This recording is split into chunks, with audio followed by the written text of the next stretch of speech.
Hi guys, welcome back to one more blog. మీలో ఎంతమందికి తెలుసు బీరకాయ పొట్టుతోనే కదా సొరకాయ పొట్టుతో కూడా కూర చేసుకుంటారని? ఎవరికైనా తెలియకపోతే ఇప్పుడే వెంటనే వచ్చి ఛానల్ అయితే చూసేయండి. ఈరోజు మనం చేసుకుంటున్న కర్రీ ఏంటో తెలుసా? సొరకాయ పొట్టుతో చేసుకునే కర్రీ. సో ఆ ప్రాసెస్లోకి వెళ్ళిపోదాం, వచ్చేయండి. ముందుగా స్టవ్ మీద కడాయి పెట్టుకొని దాంట్లో కొద్దిగా ఆయిల్ వేసుకొని ఆయిల్ హీట్ అయ్యాక పోపు దినుసులు అన్నీ వేసుకోండి. ఆవాలు, జీలకర్ర, శనగపప్పు, మినపప్పు అవన్నీ చక్కగా ఫ్రై అయ్యాక ఇప్పుడు మనం కట్ చేసి పెట్టుకున్న ఆనియన్స్ని తీసుకుందాం. ఆనియన్స్ కూడా బాగా ఫ్రై చేసుకోవాలి. సో ఆనియన్స్తో పాటు కొద్దిగా పసుపు కూడా యాడ్ చేసుకుందాం. వీటన్నిటిని చక్కగా కలిపేసుకుందాం. ఉల్లిగడ్డ లేని కూర ఏది ఉండదు కదా. ఉల్లిగడ్డ వేస్తేనే కొంచెం కూర ఒదిగొస్తుంది అని అనుకుంటారు, అండ్ టేస్ట్ కూడా చాలా చాలా బాగుంటుంది. ఉల్లిగడ్డ వేసి వండి చూడండి, వేయకుండా వండి చూడండి, ఆ టేస్ట్ డిఫరెన్స్ అనేది మనకే తెలుస్తుంది. ఇప్పుడు ఒకసారి మూత పెట్టేసుకుందాం, ఒక 2 మినిట్స్ అలా. 2 మినిట్స్ తర్వాత మూత తీసి చూడండి, ఉల్లిగడ్డ ఆల్మోస్ట్ 80% కుక్ అయిపోయింది. సో ఈ టైంలో మనం కొద్దిగా కరివేపాకు యాడ్ చేసుకుందాం, అండ్ అలాగే కొద్దిగా అల్లం వెల్లిపాయ పేస్ట్ కూడా యాడ్ చేసుకుందాం. అల్లం వెల్లుల్లి పేస్ట్ ఒంటికి చలవ చేస్తుంది. సో ఎందుకు వేసుకుంటారో నాకైతే తెలియదు, కానీ కొంచెం హీట్, అల్లం అనేది హీట్ని తగ్గిస్తుందని వేసుకుంటారు. సో అల్లం వెల్లిపాయ పేస్ట్ కూడా యాడ్ చేసుకొని ఇవన్నీ చక్కగా ఫ్రై చేసుకున్నాక కట్ చేసి పెట్టుకున్న టమాటాలు కూడా యాడ్ చేసుకుందాం.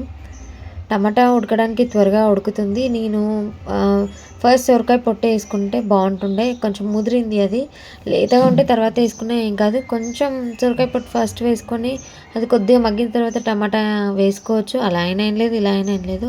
కానీ నేను సడన్గా టమాటా వేసేసాను, అండ్ టమాటాతో పాటు సొరకాయ పొట్టు కూడా యాడ్ చేసుకున్నాను. ఈ రెండింటిని చక్కగా కలిపేసుకోండి.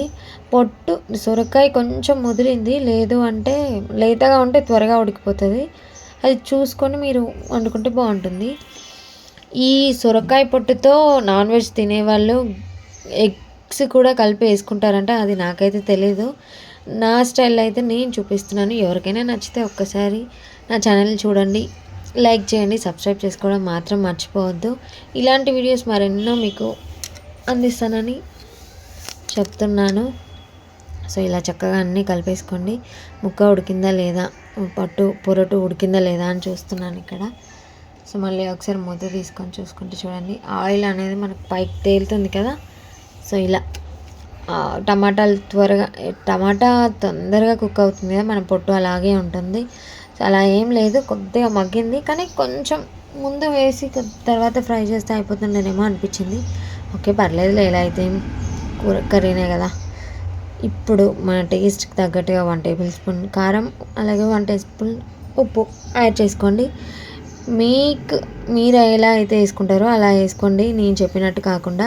నా స్టైల్లో నేను చేస్తున్నాను, మీ స్టైల్లో మీరు చేసుకోండి.